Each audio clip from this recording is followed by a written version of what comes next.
Assalamualaikum warahmatullahi wabarakatuh. Bismillah walhamdulillah. Alhamdulillahi wa kafa. Wassalatu wassalamu ala nabiyil mustafa wa ala alihi wa ashabihi ahli sidqi wal wafa. Ashhadu an la ilaha illallah wahdahu la syarikalah. Wa ashhadu anna sayyidana wa maulana Muhammadan abduhu wa rasuluhu la nabiyya ba'dah. Allahumma fasalli wa sallim wa zid wa karim wa azim ala hadha an-nabiyil karim sayyidina wa habibina wa syafi'ina wa qurrati a'yunina wa maulana Muhammadin wa ala alihi wa sahbihi ajma'in, amma ba'd. Subhanaka la ilma lana illa ma 'allamtana innaka antal alimul hakim. Qala rabbi shrah li sadri wa yassir li amri wahlul 'uqdatam min lisani yafqahu qawli, amma ba'd. Faqad qala Allah Ta'ala fil Qur'anil Karim wa huwa asdaqul qailin. A'udzu billahi minasyaitonir rajim.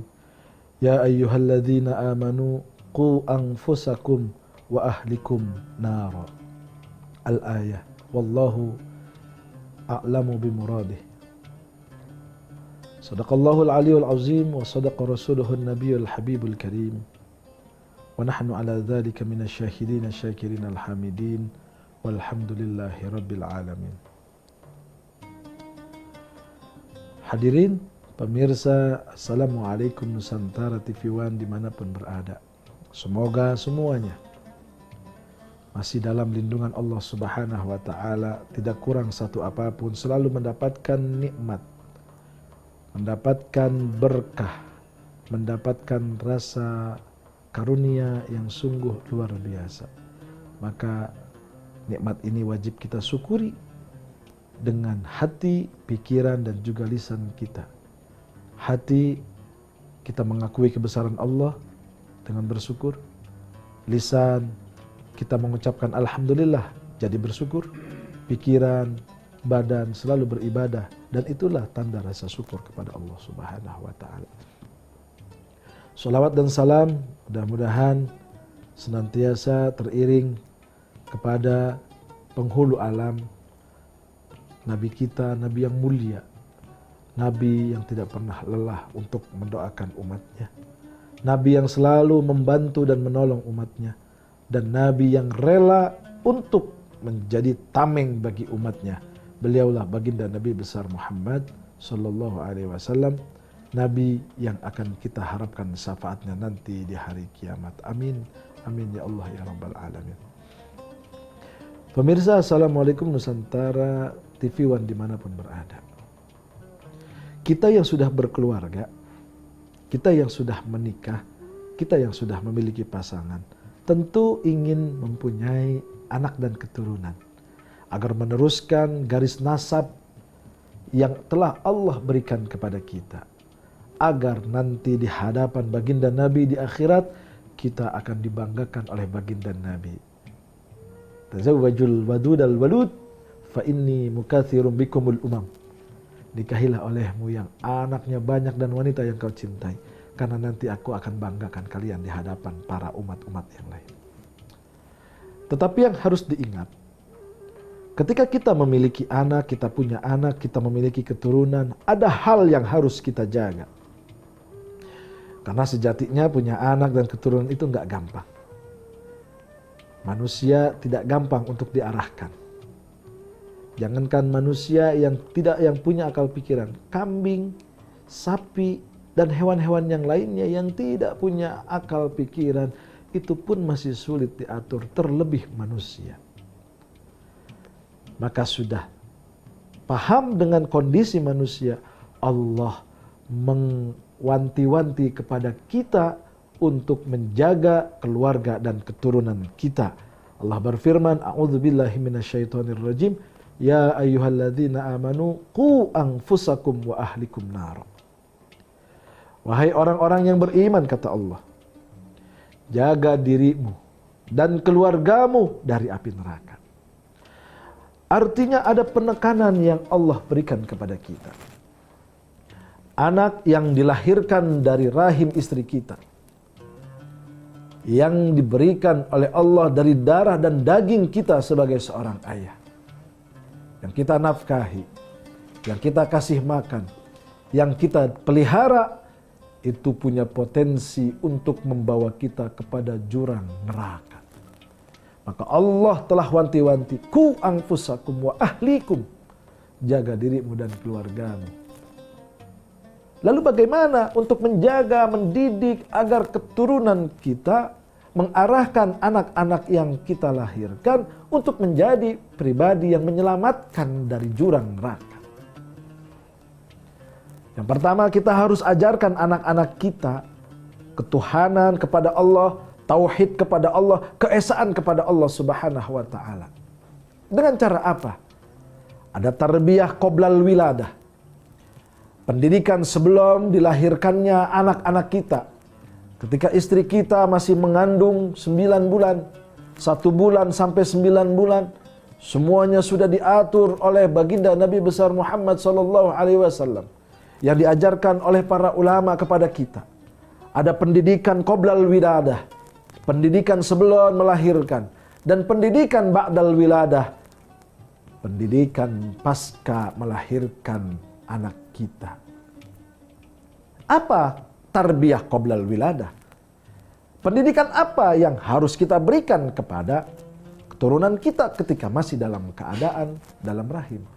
Yang pertama, mengenalkan ayat-ayat Allah. Maka diajarkan dan dianjurkan oleh para ulama, ketika istri kita dalam keadaan 4 bulan, kita diminta untuk tasyakuran, mendoakan agar si anak ini kenal dengan kalimat-kalimat Allah.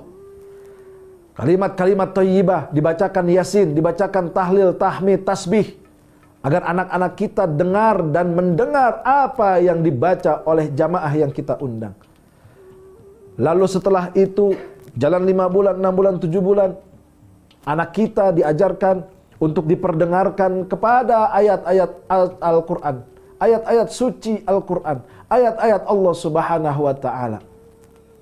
Kita diperintahkan oleh para ulama untuk membaca surat Muhammad agar kelak anak kita memiliki akhlak dan budi pekerti sebagaimana baginda Nabi Muhammad. Kita diperintahkan untuk membaca surat Maryam dan surat Yusuf serta surat-surat yang lainnya. Lalu anak kita diperdengarkan kalimat-kalimat thayyibah. Ketika istri kita dalam keadaan 7 bulan, 8 bulan, 9 bulan, kalau bisa kita bacakan ayat-ayat pendek agar kelak nanti dia bisa mendengar. Karena sejatinya anak kita yang sudah usia di atas 5 bulan itu sudah mendengar dan mampu berkontraksi dengan yang dia dengar di luar perut ibunya. Maka banyak para profesor, doktor mengajarkan anak-anak kita untuk diperdengarkan musik agar kecerdasannya timbul. Padahal yang lebih memberikan kecerdasan kepada otak anak-anak kita adalah ayat-ayat suci. Selain memberikan kecerdasan kepada otaknya, juga memberikan kekuatan kepada imannya. Memperkenalkan tauhidnya, bahwa ayat ini nanti yang akan kau pelajari. Itu tarbiyah qoblal wiladah. Lalu ketika sudah dilahirkan si jabang bayi, istri kita sudah mengeluarkan anaknya. Anak kita diperdengarkan yang pertama adalah pendidikan untuk kenal kepada Allah. Dibacakan telinga kanan ayat, dibacakan telinga kanan azan, Allahu Akbar, agar dia mendengar kalimat-kalimat yang memuji Tuhannya, agar dia mendengar nama Tuhannya. Tidak lagi salah di dalam bertauhid, bahwa Tuhanmu adalah Allah Subhanahu wa ta'ala yang maha besar.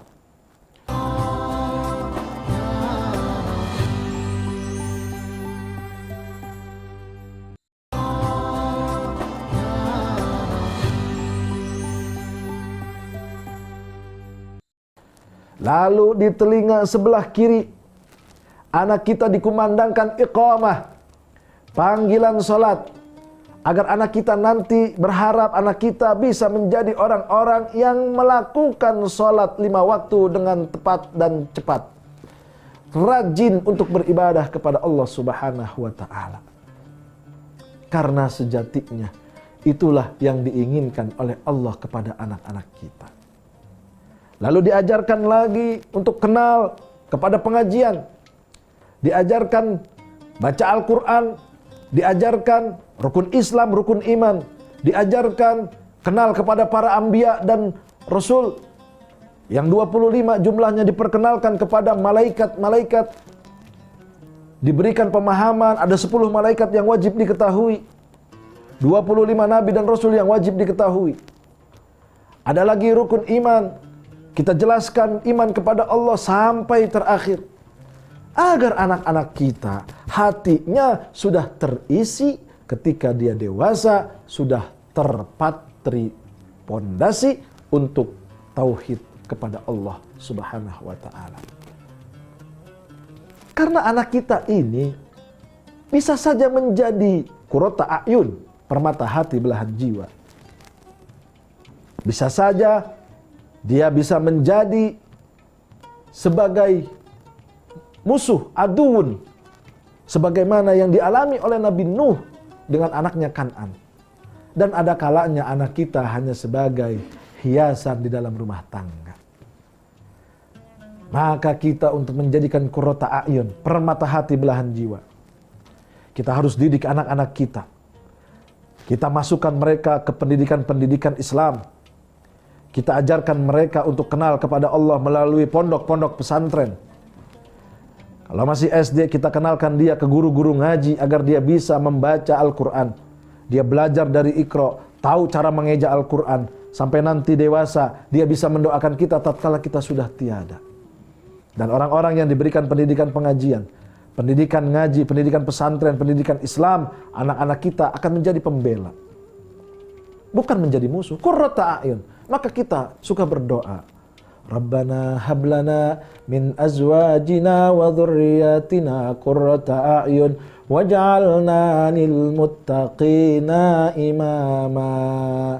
Ya Allah, berikanlah kami keturunan dari istri-istri dan anak-anak kami agar menjadi qurrata a'yun, menjadi permata hati belahan jiwa, dan menjadi pemimpin para orang-orang mukmin. Kita meminta kebaikan untuk anak. Jangan sampai ada terjadi lagi malin kundang selanjutnya. Jangan lagi sampai terjadi alqamah selanjutnya. Karena sekarang ini luar biasa para jamaah. Anak ada yang berani membunuh ibunya. Anak ada yang berani nempeleng bapaknya. Anak ada yang berani berantem kepada orang tuanya. Na'udzubillah, tsumma na'udzubillahi min dzalik. Bagaimana dia akan menjadi qurrata a'yun, permata hati belahan jiwa, kalau akhlaknya sudah seperti ini? Dan saya yakin kalau ada kejadian seperti ini, orang tuanya salah memberikan pendidikan. Kita kadang bangga dengan pendidikan umum anak kita. Kita bangga dengan pendidikan akademik anak-anak kita, tapi kita lupa memberikan pondasi hati dan akhlak kepada anak-anak kita untuk dikenalkan kepada Allah dan dikenalkan kepada akhlak yang diberikan oleh Rasulullah. Jangan sampai anak kita menjadi orang yang durhaka kepada orang tuanya. Maka dari Assalamualaikum Nusantara ini saya menghimbau, jangan lagi kita lupa kepada anak-anak kita untuk memperkenalkannya kepada Allah, mendidiknya akhlakul karimah, menitipkannya ke pengajian-pengajian yang di dalamnya diajarkan ajaran-ajaran Rasulullah. Pondok-pondok pesantren adalah tempat teraman untuk anak-anak kita. Ustaz, pesantren juga banyak yang nakal. Senakal-nakal anak pesantren, anak-anak pondok pasti akan kembali kepada Allah dan punya jalan untuk pulang. Karena mereka tahu pondasinya sudah menancap sehingga ketika pun belok tetap akan kembali kepada rel-rel yang telah ditentukan. Dan jangan sampai anak kita malah menjadi aduun. Anak kita sampai menjadi musuh. Ya ayyuhalladzina amanu inna min azwajikum wa banatikum aduwwan lakum fahdharuhum. Wahai orang-orang yang beriman, sesungguhnya di antara istri-istrimu dan anak-anakmu, maka mereka punya kesempatan, punya potensi untuk menjadi musuhmu. Musuh apa? Musuh dalam iman, musuh dalam akidah. Lihat bagaimana hebatnya seorang Nabi Nuh yang berdakwah sampai ratusan tahun. Ada yang mengatakan 600 tahun, ada yang mengatakan 800 tahun, ada riwayat yang menyampaikan 450 tahun, berbagai macam riwayat. Tetapi anaknya tetap menjadi pembangkang kepada Allah Subhanahu wa ta'ala. Anaknya menjadi musuh Allah, anaknya menjadi lawan dari Allah. Tidak mau beriman, tidak mau bertakwa. Ketika hujan sudah besar menimpa umat Nabi Nuh, dipanggil oleh Nabi Nuh, "Ya bunayyar kam ma'ana." Wahai anakku, naik ke perahu, hujan semakin besar. Anak yang durhaka, anak yang menjadi musuh karena berbeda akidah, karena berbeda keyakinan, karena tidak mau taat kepada orang tua, karena membangkang kepada Tuhannya orang tua. Dia mengatakan dengan enaknya, "Sa'awi ila jabalin ya'simuni minal ma'." Gak usah khawatir ayah, saya akan naik ke atas bukit yang bisa menyelamatkan saya dari terjangan banjir. Ho, sombong. Sampai pada akhirnya Allah tenggelamkan. Dan Allah mengatakan, berfirman kepada Nabi Nuh, "Innahu laisa min ahlik." Wahai Nuh, wahai Nabi Nuh, sesungguhnya dia bukan termasuk dari keluargamu.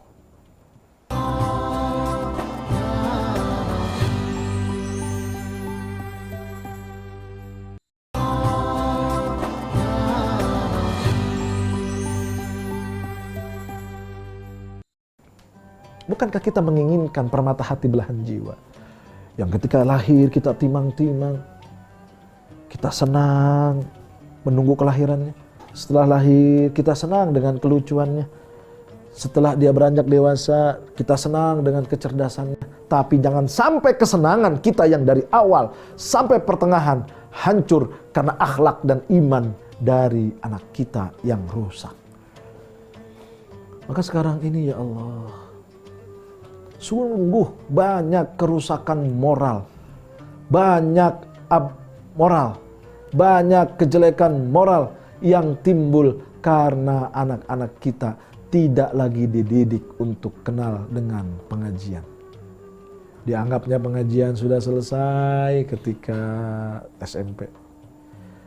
SMP menginjak SMA sudah malu untuk ngaji. Padahal dulu ya Allah, ketika listrik belum masuk tahun 80-an, di surau, santri atau siswa atau murid yang mau ngaji 20 orang, Qur'annya satu. Gantian dari depan sampai belakang, sampai bisa lagi. Diajarin rukun Islam ada 5, rukun iman ada 6, sifat 20, nama-nama Nabi ada 25, nama malaikat ada 10 diajarkan. Sekarang setelah listrik sudah masuk, akhirnya Qur'annya banyak, yang ngaji nggak ada. Tapi untung dan bersyukur, pondok-pondok pesantren masih banyak di tengah-tengah kita. Maka jadilah orang tua yang bijaksana. Jangan ngikutin kemauan anak hanya karena kita sayang kepada anak. Pak Ustadz, saya mah sayang sama anak saya, dia minta ini saya turutin. Nggak usah. Lebih baik dia menangis di alam dunia ketika belum dewasa, daripada nanti kita yang menangis di alam barzah tatkala kita sudah tiada. Anak-anak kita tidak mampu untuk memberikan doa, anak-anak kita tidak mampu untuk membacakan ayat suci Al-Quran, anak-anak kita tidak mampu untuk memperdengarkan ayat-ayat suci Al-Quran di atas kubur kita. Bukankah indah ketika kita wafat, anak kita datang melihat, "Wahai ayah, Bighfirli wali walidayya warhamhuma kama rabbayani shaghira." Wahai ibu, Allahumma ighfirlaha warhamha wa'afiha wa'fu anha. Ampuni dosa ibuku ya Allah, ampuni dosa ibuku, ampuni kasih sayang, berikan kasih sayang kepada ibuku, selamatkan ia dari azab kubur. Allahumma ij'al qabrahu raudhatan min riyadil jannah. Ya Allah, jadikan kuburnya taman-taman surgamu, dan jangan kau jadikan kuburnya sebagai pelataran neraka. Wala taj'al qabrahum hufratan min hufarin niran. Anak yang soleh, anak yang dididik agama, anak yang diperkenalkan kepada pengajian akan mampu untuk memberikan yang terbaik kepada kedua orang tuanya tatkala orang tuanya sudah tiada. Maka untuk orang tua, ibu, bapak termasuk saya, yuk kita berbenah diri. Jangan sampai kita memberikan pendidikan yang salah kepada anak-anak kita. Jangan sampai pendidikan itu hanya pendidikan umum, pendidikan akademik. Padahal pendidikan batin, pendidikan akhlak, pendidikan etika jauh lebih penting. Dan kita akan bisa merasakan orang-orang yang ketika diberikan pendidikan di pondok pesantren, diperkenalkan agama, diperkenalkan pengajian, dia bisa ketika ada yang meninggal dia sholatin, ketika meninggal dia azanin, dia kafanin, dia kubur, prosesnya semua dia kawal. Dan bahagia orang tua yang ketika wafat anaknya yang mandikan, anaknya yang mengkafankan, anaknya yang menguburkan, anaknya yang mendoakan, dan anaknya yang memberikan sedekah atas nama dirinya sebagai orang tua. Kita menginginkan kebaikan dari anak. Kita berharap anak-anak kita menjadi orang-orang yang bermanfaat. Tapi kadang kita salah memberikan pendidikan kepada anak-anak kita. Disangkanya dengan memberikan motor, dengan memberikan mobil, gadget yang bagus, yang mahal, itu sudah menuangkan kasih sayang. Padahal itu adalah menjurumuskan pendidikan yang tidak baik kepada anak-anak kita. Sekarang ini luar biasa ibu bapak. Anak SD sekarang main hampir 20 jam untuk kenal kepada permainan. Bahkan ada istilah mabar, main bareng. Allah Akbar. Kenapa enggak ngaji bareng? Kenapa enggak tadarus bareng? Kita sakit hati melihat kondisi anak-anak kita sekarang. Riskan anak-anak kita sekarang. Belum lagi serangan dunia luar yang mengajarkan anak kita untuk mencoba narkoba, free sex, yang ujung-ujungnya menghancurkan dirinya. Berapa banyak anak-anak SMA yang hancur masa depannya karena melakukan free sex. Anak-anak laki yang SMA hancur karena pakai narkoba, minum minuman keras. Maka ibu bapak sebagai orang tua jangan sampai terlena anaknya dengan memberikan kelembutan, padahal itu adalah menjerumuskan. Ibu bapak adalah fondasi untuk anak-anak. Ibu bapak adalah jalan untuk anak-anak. Ibu bapak adalah perlintasan untuk anak-anak. Menjadi baik atau menjadi buruk. Maka baginda Nabi menyariatkan kepada kita, kullu mauludin yuladu alal fitrah. Setiap anak yang dilahirkan dalam keadaan suci, fa abawahu yuhawidanihi, maka bapaknya lah yang menjadikan Yahudi, au yumajjisanihi, atau yang menjadikan anaknya Majusi. Maka pilihannya mau jadi apa anak kita ada di tangan kita. Anak kita baik, kitalah yang memberikan kebaikan. Anak kita buruk, kitalah yang mengajarkan keburukan. Maka doakan anak-anak kita setiap habis sholat, bacakan Fatihah 3 kali untuk anak-anak kita, dan kita berdoa, Rabbana hablana min azwajina wa dhurriyyatina qurrata a'yun waj'alna lil muttaqina imama. Kita bangun tengah malam, kita berdoa kepada Allah, kita meminta, ya Allah jadikan anak-anak hamba sebagai qurrata a'yun dan pemimpin orang-orang mukmin. Mudah-mudahan anak-anak kita menjadi anak-anak yang soleh, anak yang taat pada Allah, anak yang patuh pada Rasulullah, anak yang berbakti kepada kedua orang tuanya, dan anak yang akan menjadi bermanfaat. Ini saja yang dapat disampaikan. Mudah-mudahan ada hikmah dan pelajaran untuk kita semua. Wallahul muwaffiq ila aqwamit thoriq. Assalamualaikum warahmatullahi wabarakatuh.